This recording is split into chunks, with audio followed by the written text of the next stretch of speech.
महात्मा कश्यप के आश्रम में राजा दुष्यंत अपने पुत्र के साथ शकुंतला से मिलने के लिए प्रस्थान करते हुए विरह की अनगिनत काली रातों के पश्चात आज राजा दुष्यंत और शकुंतला के प्रेम भाग्य का सूरज पुनः उदित हो रहा था। उसकी किरणें ये संदेश दे रही थीं कि सच्चा प्रेम परीक्षा अवश्य लेता है, पर उसमें उत्तीर्ण होने पर उसका फल भी उतना ही मधुर और आनंददायी होता है।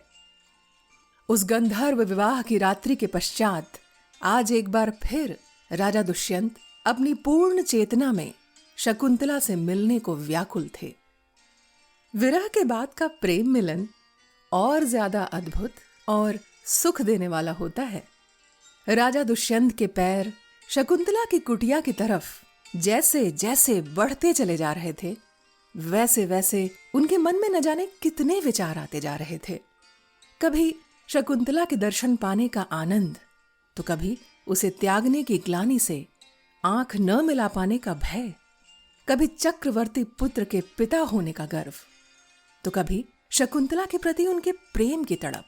ऐसे न जाने कितने विचारों के सागर में खोए राजा दुष्यंत शकुंतला की ओर बढ़ते चले जा रहे थे। इधर शकुंतला को वो रक्षा कवच के गिरने और उठाने का प्रसंग पता चल चुका था और उनके हृदय का हाल भी राजा दुष्यंत जैसा हो रहा था। प्रेम में शरीर भले ही अलग अलग हों, पर हृदय एक जैसी पीड़ा और व्याकुलता महसूस करता है, और इस प्रेम की पीड़ा का उपचार भी एक दूसरे से मिलने पर ही संभव हो पाता है। और राजा दुष्यंत और शकुंतला के पुनर्मिलन में बस उतनी ही देरी शेष थी जितनी दूरी राजा दुष्यंत को शकुंतला के स्थान तक पहुंचने में तय करनी थी।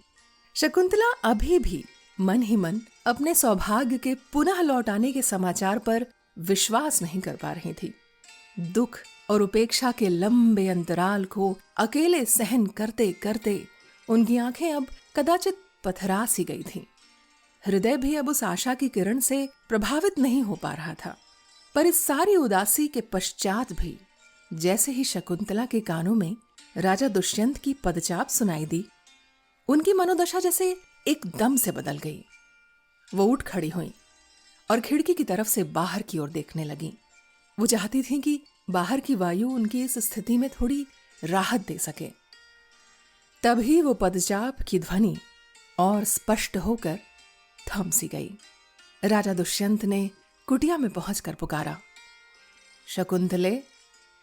ये पुकार सुनते ही मानो शकुंतला के हृदय की सारी पीड़ा पिघलकर आंसुओं से बहने लगी। मेरी प्राण प्रिय शकुंतले, तुम ही हो न यहां, या मैं भूलवश कहीं और आ गया? राजा ने कहा। नहीं नहीं पौरव, मैं ही हूं यहां। ये कहकर शकुंतला पलटकर राजा दुष्यंत के सामने आ जाती हैं। दोनों थोड़ी देर तक मौन रहकर एक दूसरे को साक्षात देखते रह जाते हैं। एक तरफ आश्रम के कठोर तपश्चर्य नियमों का पालन करते रहने के कारण शकुंतला का सूखा मुख देखकर राजा दुष्यंत द्रवित हो उठते हैं। वो मन ही मन कहते हैं, एक ही वेणी लिए ये सदाचारणी मुझ निष्ठुर के वियोग में लंबे समय से विरह व्रत का पालन कर रही है।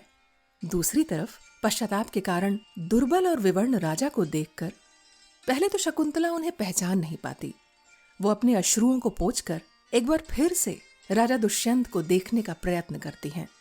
राजा दुष्यंत शकुंतला के और पास आते हैं। शकुंतला के गालों पर ढल के आंसुओं को पोंछते हुए वो कहते हैं, प्रिय, मैं समझ पा रहा हूं कि तुम मेरे इस विवर्ण रूप को देखकर मुझे पहचान नहीं पा रही हो। मैंने तुम्हारे साथ जो भी क्रूरता की थी, ये कदाचित उसी का परिणाम है। राजा दुष्यंत की ये बात सुनकर शकुंतला अपनी उस चेतना में धीरे धीरे वापस आने लगती हैं जहां उन्हें लगता है कि साक्षात राजा दुष्यंत ही उनसे वार्तालाप कर रहे हैं। शकुंतला मन ही मन, हृदय जरा धैर्य रखो, आज भाग्य ने क्रोध छोड़कर दया की है। ये वही है मेरे पौरव, मेरे पुत्र के पिता।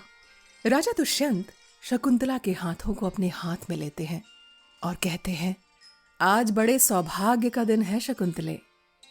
मेरी स्मृति से अंधकार का पर्दा हट चुका है। तुम और तुम्हारे प्रेम का प्रकाश मेरे रोम रोम को जगमग कर रहा है। आज तुम मेरे सम्मुख ऐसे आ गई हो जैसे चंद्र ग्रहण के पश्चात रोहिणी चंद्रमा के पास आ जाए। शकुंतला। आर्यपुत्र की जय हो। राजा। सुंदरी, भले ही गला भराने की वजह से तुम्हारा जयकार अधूरा रह गया हो, पर मेरी विजय तो हो ही गई, क्योंकि मैंने पाटल के समान सहज अरुण अधरों वाले तुम्हारे मुख का दर्शन जो कर लिया। राजा दुष्यंत अब शकुंतला के पैरों पर गिर पड़ते हैं। हे शकुंतले, परित्याग के कारण हुए क्षोभ को अब तुम अपने हृदय से निकाल कर मुझे क्षमा कर दो।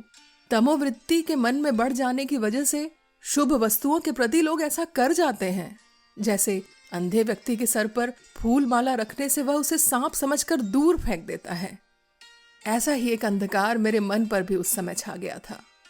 पर तुम्हें पता है शकुंतला, उस अचेतन मन पर उस अंधकार के बावजूद मेरी आत्मा तुम्हारे लिए तड़प रही थी।